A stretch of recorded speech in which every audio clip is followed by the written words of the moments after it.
मुर्दली समझना, सभी जीव मायाबद्ध होकर स्वयं से अन्याय कर रहे हैं। भगवान श्री राम माता सीता के साथ वन में विहार कर रहे थे, तो एक दिन भगवान के मन में आया कि माता का श्रृंगार किया जाए, तो पुष्पों से माता का श्रृंगार कर रहे थे। इंद्र का पुत्र जयंत आया, उसने कहा देखा ये ब्रह्म है, ये ब्रह्म है। माया भ्रमित करती है। माया सर्वप्रथम क्या करती है? माया का पहला कर्तव्य है आपको स्वयं से विस्मृत करना, स्वयं से विस्मृत, आपको देह भाव में लाना। ये माया के कारण आप ब्रह्म से देह भाव में हो। देह भाव में आकर देह के नाते अपने बनाकर बैठे हुए। समझे जरा बात को, गहराई को समझो। देह भाव में आकर देह के नातों को अपना बना रखे हो, और देह के नातों उसके बनाकर पदार्थों से नाता बना रखा, ये मेरा, ये मेरा, ये मेरा, ये मेरा, जबकि आपका है कुछ नहीं। माया ने सबसे बड़ा आपकी बुद्धि पर जो पर्दा डाल रखा है ना, वो क्या है कि तुम ब्रह्म से जीव बने हो। तो जयंत ने कहा ये ब्रह्म है, माया ने पर्दा डाल दिया। तो जयंत ने मां के अंक में चोट मारी। माता सीता के अंक से जब रक्त गिरा, भगवान ने देखा, तो भगवान ने वहीं बैठे बैठे तिनका लिया, तिनके से ब्रह्मस्त्र बनाया। जयंत ने कागा का रूप लिया था, कौवे का रूप, और काग के पीछे पीछे तिनका ब्रह्मस्त्र, और आगे आगे खाओ भाग रहा है। भागते भागते सर्प आगे इंद्रदेव मिल गए। इंद्रदेव में रक्षा करो, इंद्रदेव में रक्षा करो। पिता से कहा, इंद्र का पुत्र बन जाता, पिताजी मेरी रक्षा करो। क्या किया? ये मुझसे बहुत बड़ी भूल हो गई कि राम से द्रोह किया, ब्रह्म से द्रोह किया, भाग जाओ। ये तुमको मैं शरण दूंगा तो मैं भी पाप का अधिकारी बनूंगा, भाग जाओ यहां से। यदि अपना भला चाहते हो तो ब्रह्मा जी की शरण में चले जाओ। ब्रह्मा जी की शरण में गए, तो ब्रह्मा जी को जाकर जैसे बताया, उसने कहा नहीं नहीं नहीं, हम आपकी कोई सहायता नहीं कर सकते, भाग जाओ यहां से। ब्रह्मा जी ने भगा दिया। और कोई आसरा नहीं ढूंढते हुए तो सोचा शिव के पास चलते हैं। शिव तो राम जी की अनन्य भक्त हैं, और राम जी शिव के भक्त हैं, उनसे बड़ा हमारा कल्याण करने वाला कोई दूसरा नहीं। तो जयंत भागकर जैसे ही भगवान शिव के पास पहुंचे, व्यथा कही, तो भगवान शिव ने कहा, राम द्रोही मोहि जितना भावा। राम से द्रोह करने वाले की तो मैं शक्ल देखकर राजी नहीं हूं। जो राम से द्रोह करता है उसको उसकी मैं शक्ल देखकर राजी नहीं, चले जाओ यहां से। भगा दिया। क्या करें, समझ में आई क्या करूं। अंततः एक ही जगह बची, वैकुंठ धाम में चलता हूं, वहां भगवान विष्णु से प्रार्थना करता हूं। जैसे वैकुंठ धाम में प्रवेश करने लगे तो आगे नारद जी मिल गए। नारद जी वैकुंठ धाम से बाहर निकल रहे थे, पूरी व्यथा कही।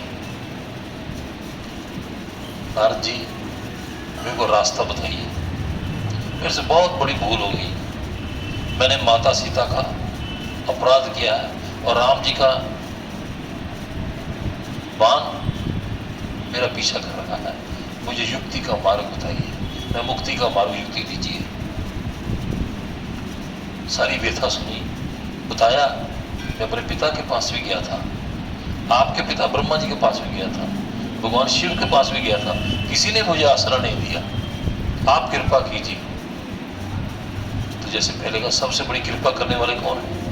गुरु। तो एक बात कही, मैं आपकी शरणागत हूं, मैं आपका शिष्य हूं, मुझे गुरु बनकर मेरा कल्याण कीजिए।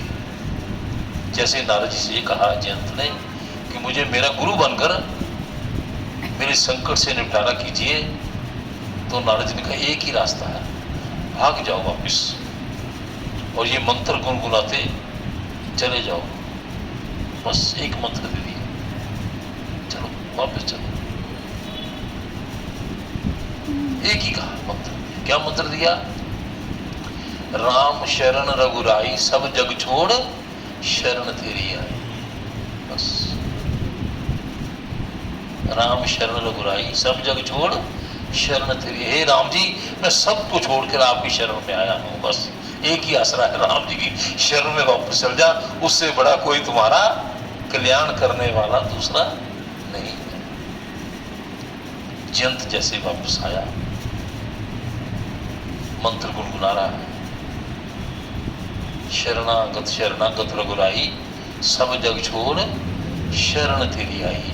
जैसे ही शरणों में पड़ा तो भगवान श्री राम ने कहा क्षमा नहीं करूंगा, मेरा अपराध किया तो मैं क्षमा करता, तूने सीता का अपराध किया है, शक्ति का अपराध किया है, भक्ति का अपराध किया है, मैं क्षमा नहीं करूंगा। तो माता सीता ने कहा प्रभु हे करुणा निधान, ये अपराध करने वाला कौन होता है?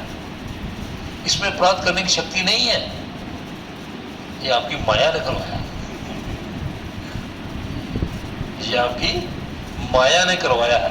माया भी आपकी है, करवाने वाले भी आप हो, तो क्षमा भी आप ही करो।